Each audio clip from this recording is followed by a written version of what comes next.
ronda que eu estou a fazer a todos os municípios do país, às ilhas, para ter conhecimento do que é que o país já tem em termos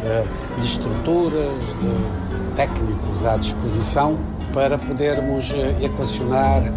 as falhas, analisar os aspectos positivos e podermos equacionar o futuro relativamente à prestação dos cuidados de saúde aqui na ilha de São Nicolau. Vamos tentar entender quais são os problemas efetivos e podermos rapidamente equacionar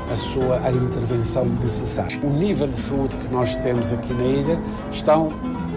bem equacionados, são importantes em termos da mortalidade infantil, taxa de vacinação, mortalidade materna, a mortalidade geral, as nosologias, isto é, as doenças que mais frequentemente afetam, portanto, a nossa população está sendo cuidada. Entretanto, temos desafios, porque os desafios hoje são diferentes daqueles que eram há 10 anos